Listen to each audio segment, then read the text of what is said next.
Hello, ladies and gentlemen.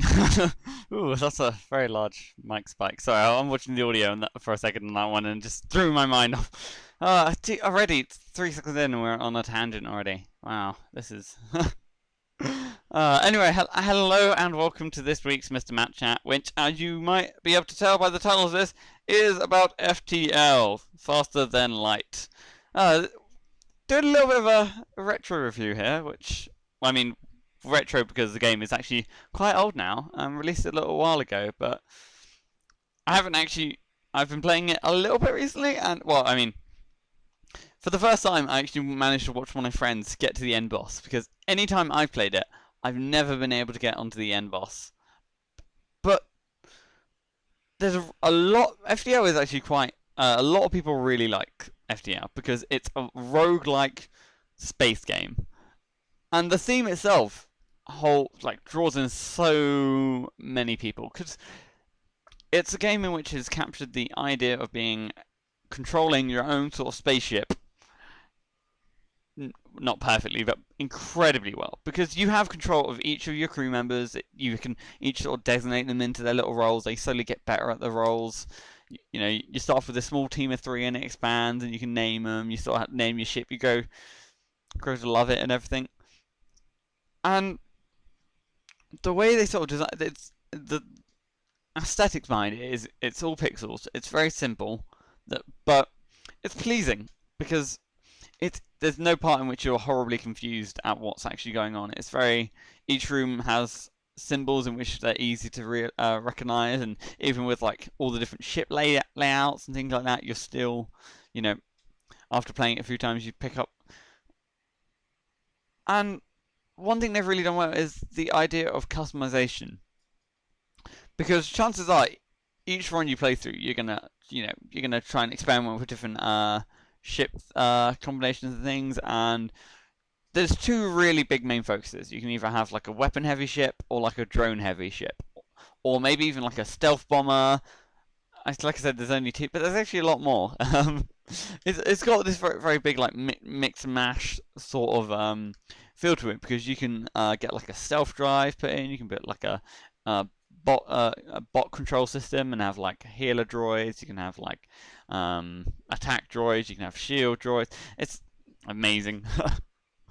Although one thing, a personal like problem I have with FDL is the balance they have in the game with that against luck, because sometimes it's like the D&D, or not the D&D effect, the trading card game effect, in which if you just draw a bad hand, there's not much you can do. I mean, you can't hope to win with a bad hand, and you have no real control over changing that hand, sort of thing.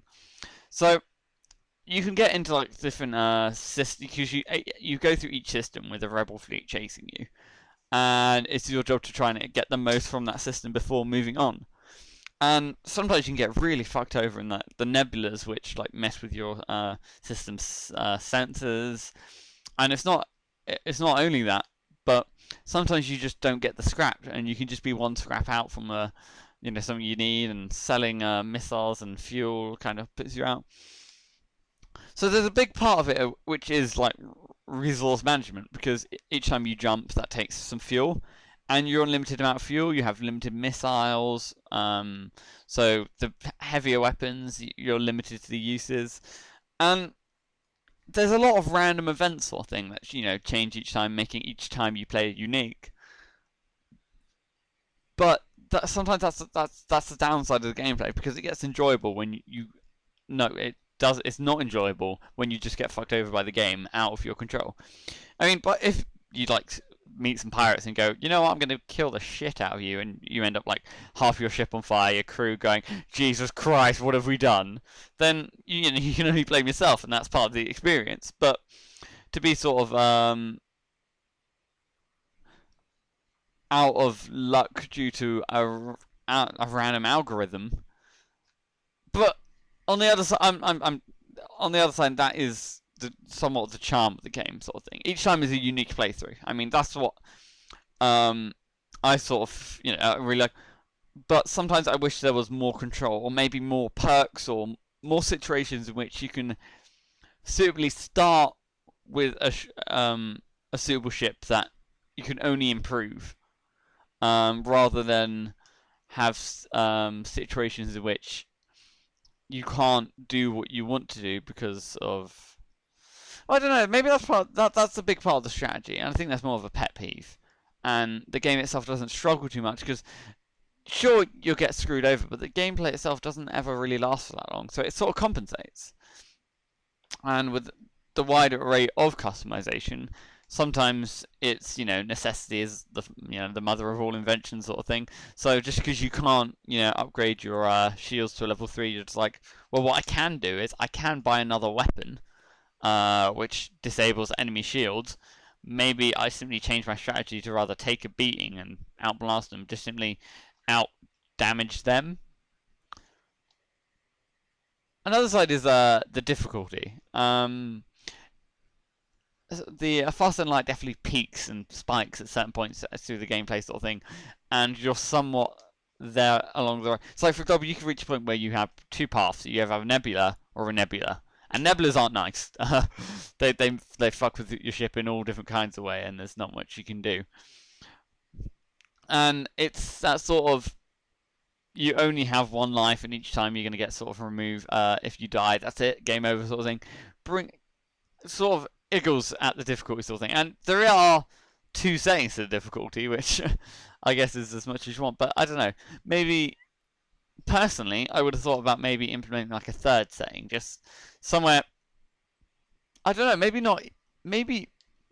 not placed in between the easy and hard, but a difficulty that's sort of placed below easy, maybe. Which, I mean, FTL isn't a technically or mentally challenging game. It's not hard. It's just sometimes you might be put into situations in which things get difficult and you have to make the right choices. The game is somehow I always end up with a game about like, but this is more of a strategic choice. This is a mechanical. This is the elements of the game choice rather than storyline.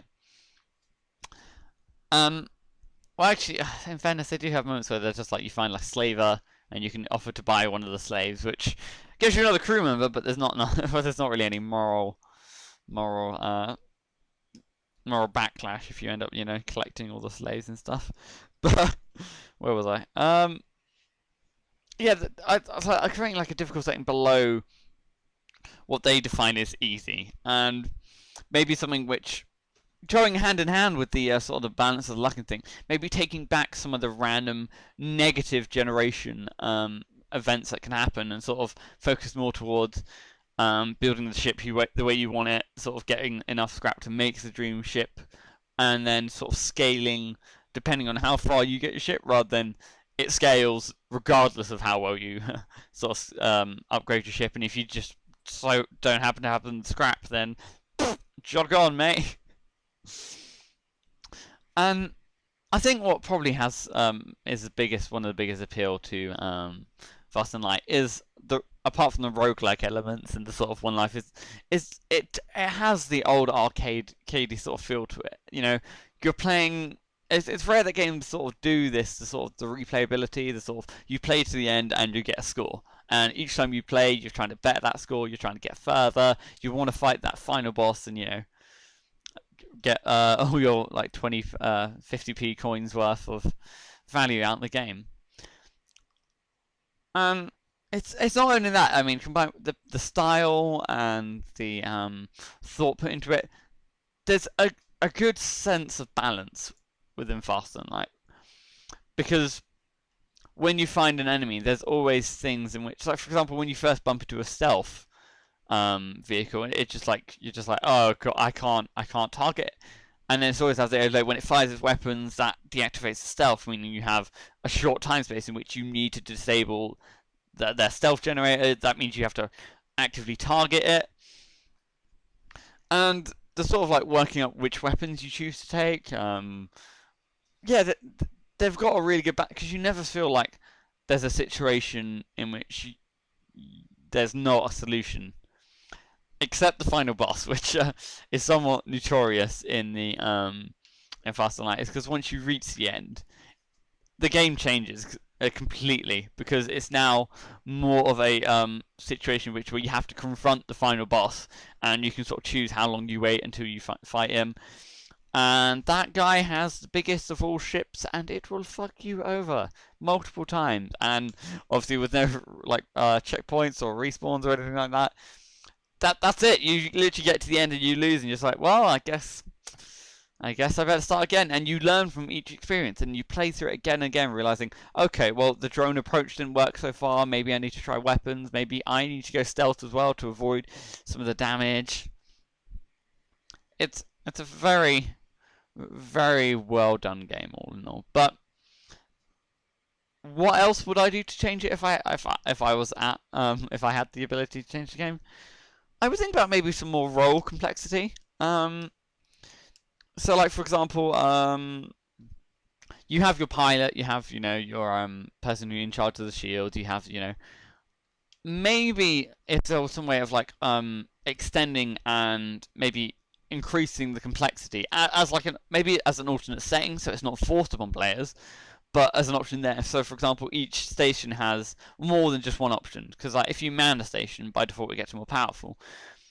But maybe in like the shield department, you can have like different settings, which like say, okay, well, I'm gonna overcharge the front of my shield, so it's more it's better against like frontal weapons, or I can have like all round shields which are weaker but defense against like drones and things like that, or maybe like a whole shield sort of thing, which focuses more about like rockets, and you can sort of like predict timing in which you need to accurately switch the shields. The same with weapons. You can maybe you sort of charge them up and tend to find them at once, but maybe you can have different priorities, different types of rounds, maybe different intensities of the laser sort of thing, so whether you want increased damage on one area or like better spread.